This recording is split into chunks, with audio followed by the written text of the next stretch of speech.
Hello everyone, welcome to our YouTube channel JK latest info. तो यहाँ पर हम हिस्ट्री की बात करेंगे, उसके इंपॉर्टेंट क्वेश्चंस हम डिस्कस कर रहे हैं। यहाँ पर हम मॉडर्न इंडियन हिस्ट्री से हम स्टार्ट कर चुके थे। पहले 2 वीडियोस ऑलरेडी अपलोड हो चुकी हैं और आपको हिस्ट्री की जो प्लेलिस्ट बनी है इंडियन हिस्ट्री के नाम से, वहाँ पर आपको पहले तो बेसिक जो वीडियोस मिलेंगे मॉडर्न इंडियन हिस्ट्री की। जैसे वो मॉडर्न इंडियन हिस्ट्री की वीडियोस खत्म होती हैं, उसके बाद जो सीरीज है इसके क्वेश्चन वहाँ पर स्टार्ट हो जाते हैं। तो आप वहाँ पर जाकर वीडियोस देख सकते हो। बाकी आपको वीडियो के डिस्क्रिप्शन बॉक्स में लिंक मिल जाएगा, जहाँ पर आपको इस तरह के क्वेश्चन देखने को मिल जाएंगे। आप वहाँ पर जाके अपने एंड पर भी क्वेश्चन को ट्राई कर सकते हो। जो भी अभी तक हमने 30 के करीब जो क्वेश्चंस डिस्कस कर लिए हैं पहले वाली वीडियोस में, अब आज हम टोटल 50 क्वेश्चंस डिस्कस कर लेंगे। 30 पहले डिस्कस कर चुके थे, उसमें 20 और ऐड कर देंगे। आज आपके 50 क्वेश्चन कंप्लीट हो जाएंगे मॉडर्न इंडियन हिस्ट्री की जब हम बात करते हैं। तो देखो, जिस भी क्वेश्चन का करेक्ट आंसर होगा, जैसे अगर फर्स्ट क्वेश्चन की बात करें, इसके सामने 4 ऑप्शन आपको देखने को मिल रहे हैं। यहाँ पर जो भी करेक्ट आंसर है उसके सामने क्या इस तरह से डॉट से लगे हुए हैं। तो यहाँ से आप समझ जाओगे इसका correct answer option number A है, इसका करेक्ट आंसर ऑप्शन नंबर 2 है। तो इस तरह सॉरी इस तरह से जो पहले 30 क्वेश्चन हैं उनमें से मैक्सिमम क्वेश्चंस मैंने अपडेट कर दिए हैं। बाकी जैसे ही वीडियो अपलोड होती है उसके बाद मैं बाकी भी अपडेट कर दूंगा। तो पहले 30 की कभी भी रिवीजन आप यहाँ से जाके भी कर सकते हो। आज के 20 क्वेश्चन भी आपको वहाँ पर मिल जाएंगे, आप पहले अपना ट्राई वगैरह कर सकते हो, वहाँ पर इसको वीडियो देखना स्टार्ट कर सकते हो। हम स्टार्ट करते हैं आज के क्वेश्चन से। तो आज 28 तक हम डिस्कस कर चुके, 29 भी डिस्कस कर लिया था, 30 भी डिस्कस कर लिया था। आज स्टार्ट करते हैं क्वेश्चन नंबर 31 से। तो आज का फर्स्ट क्वेश्चन आपके सामने स्क्रीन में है। यहाँ पर क्या लिखा हुआ है, in 1600 the charter to the English East India Company for monopoly of eastern trade for 15 years was given by. अब देखो, ये जितने भी क्वेश्चन है ना, इसमें इजी लेवल के भी रहा करेंगे, कभी डिफिकल्ट भी रहा करेंगे, कभी मॉडरेट लेवल के भी रहा करेंगे, लेकिन क्वेश्चन आपके हर तरह के रहेंगे और ये सीरीज बड़ी इंपॉर्टेंट आपके लिए रहने वाली है। तो यहाँ पर देखो, ये क्वेश्चन हम पहले भी डिस्कस कर चुके हैं, वीडियोज में हम सब कुछ समझ चुके हैं। यहाँ पे क्वेश्चन आपके सामने आ रहे हैं। 1600 की बात करेंगे, इंग्लिश ईस्ट इंडिया कंपनी को परमिशन दे दी गई थी ना, मोनोपोली दे दी थी कि तुम अकेले हो जो वहाँ पे जाओ, इंडिया में जाओ, वहाँ पे 15 साल तक ट्रेड कर सकते हो। ये मोनोपोली जो वो ईस्ट इंडिया कंपनी को किसके द्वारा दी गई थी, यहाँ पर आपसे इस क्वेश्चन में वो पूछा गया। तो उस टाइम क्वीन एलिजाबेथ थी ना, तो क्वीन एलिजाबेथ 1 यहाँ पर जो है वो करेक्ट आंसर हो जाएगा। तो इस तरह से 1600 में आपको दिया गया था, आपको पता है, सब कुछ आपको समझाया हुआ था वहाँ पे जाके। तो इस तरह से आप यहाँ पे कवर कर सकते हो। आगे चलते हैं, यहाँ पे क्वेश्चन नंबर 32 की यहाँ पर बात कर लेते हैं।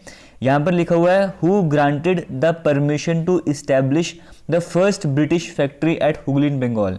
किसने परमिशन दे दी थी कि तुम बंगाल का जो हुगली है वहाँ पे पहले ब्रिटिश फैक्ट्री लगा सकते हो। इनमें से किसने परमिशन दी थी, शाह शुजा ने, मुर्शिद कुली अली खान, अलीवर्दी खान, या बंगाल का रहने वाला कोई था उसने परमिशन दी थी। यहाँ पे एग्जैक्ट आंसर हालांकि तो ऐसे ही है, टाइम पास के लिए। इन 3 में से कौन सा करेक्ट आंसर हो जाएगा वो आपको बताना है।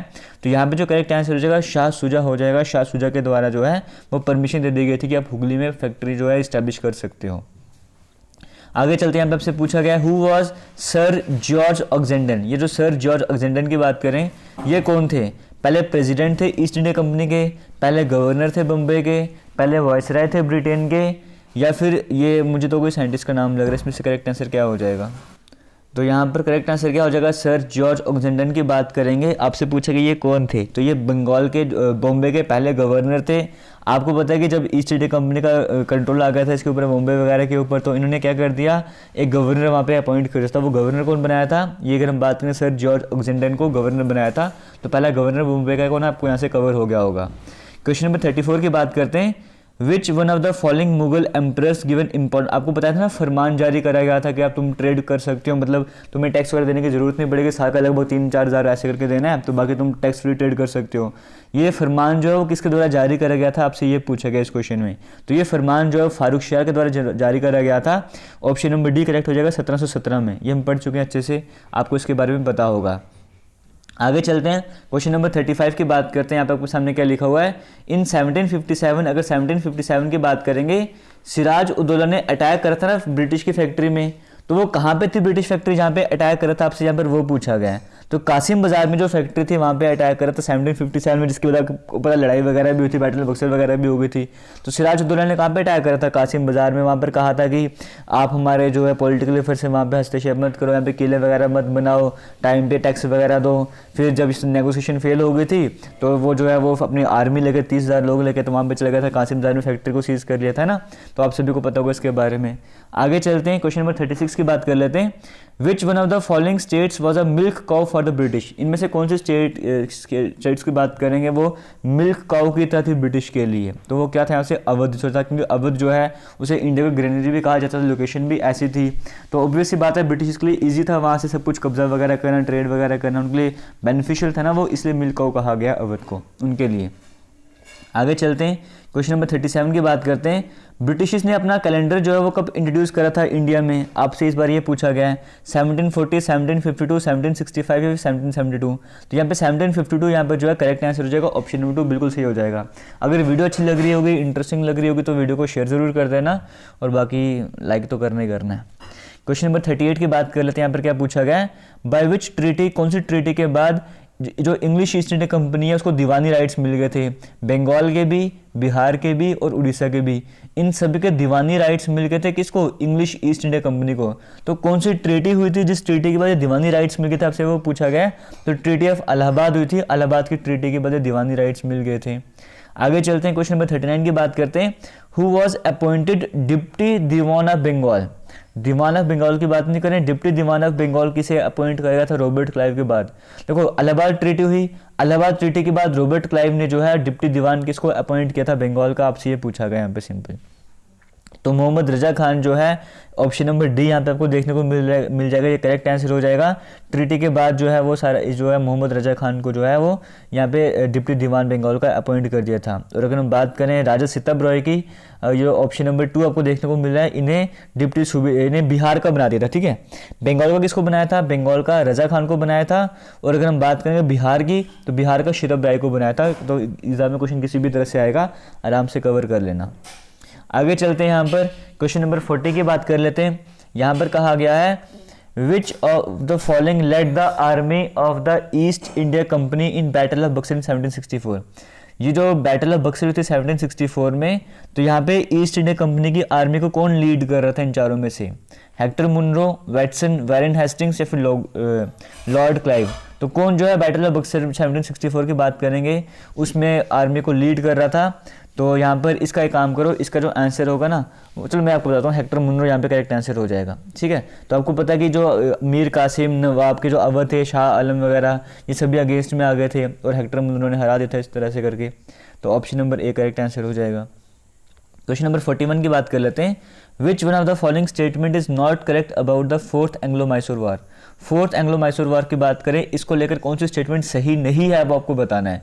टिप्पू सुल्तान की डेथ हो गई थी, अलायंस की बात करी गई राजा मैसूर के साथ, टिप्पू सुल्तान का एंड हो गया था रूल का, मैसूर जो है वो पूरी तरह से ब्रिटिश एम्पायर के कंट्रोल में आ गया था। तो ये बिल्कुल सही नहीं है, ऑप्शन नंबर डी, मैसूर जो पूरी तरह से ब्रिटिश एम्पायर के कंट्रोल में अभी भी नहीं आया था। तो ऑप्शन नंबर डी यहाँ पे करेक्ट आंसर हो जाएगा। क्वेश्चन नंबर 42 की बात करते हैं।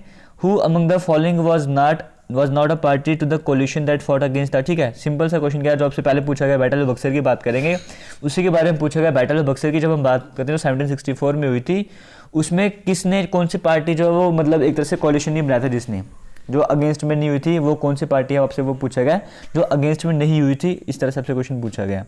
मीर कासिम, मीर जफ़र, शाहजुद्दौला या शाह आलम सेकंड। तो यहाँ पे मीर जफ़र की बात करेंगे। मीर जफ़र तो एक तरह से ना कठपुतली बन गया था ब्रिटिश ईस्ट इंडिया कंपनी का, तो वो तो भाई मतलब उनके खिलाफ में लग गया नहीं था वहाँ पे, तो मीर जफ़र यहाँ पे करेक्ट आंसर हो जाएगा। आगे चलते हैं, क्वेश्चन नंबर 43 की बात कर लेते हैं। Who among the following governor generals form the triple alliance against Tipu Sultan. Tipu Sultan के अगेंस्ट कौन से गवर्नर जनरल ने जो है वो ट्रिपल अलायंस बनाया था, आपसे ये पूछा गया। तो वो लॉर्ड कॉर्नवालिस की बात करेंगे, उन्होंने जो है यहाँ पर एक ट्रिपल अलायंस बनाया था यहाँ पे टिप्पू सुल्तान के खिलाफ। अगर हम ट्रिपल अलायंस की बात करेंगे, इसमें कौन कौन था, इसमें ब्रिटिश थे, निज़ाम थे और मराठास थे, है ना।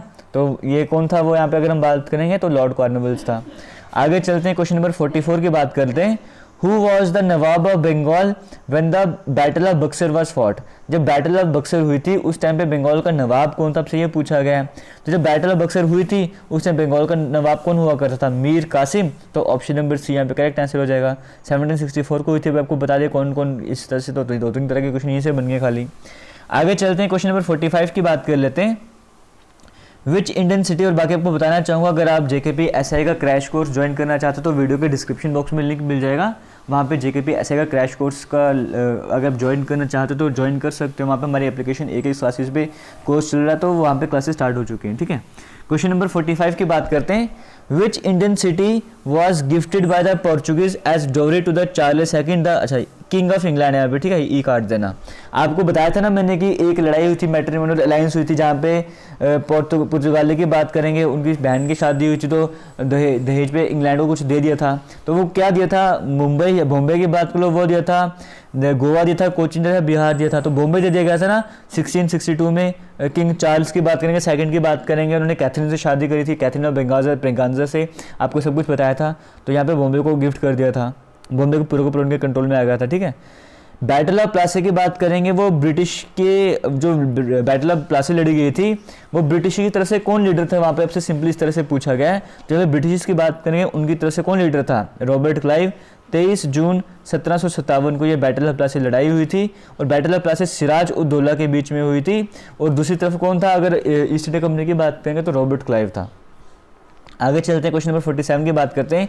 इंडिया जो है वो ब्रिटिश क्राउन के अंडर कब आ गया था, क्योंकि पहले इंडिया का ऊपर कौन कंट्रोल कर रहा था, ईस्ट इंडिया कंपनी कंट्रोल कर रही थी, लेकिन ब्रिटिश क्राउन के अंदर कंट्रोल में पूरी तरह से इंडिया कब आ गया था। तो 1858 में आपको पता है ना एक्ट आया था, जब 1857 की लड़ाई हुई थी, फिर 1858 में एक्ट आता है। उसके बाद जो है वो क्वीन विक्टोरिया के साथ में, क्वीन विक्टोरिया के पास सारा जो है वो मतलब कंट्रोल चले जाता है, तो क्वीन विक्टोरिया के कंट्रोल में तब चले जाते हैं ना, तो इस तरह से करके तो 1858 यहाँ पे करेक्ट आंसर हो जाएगा।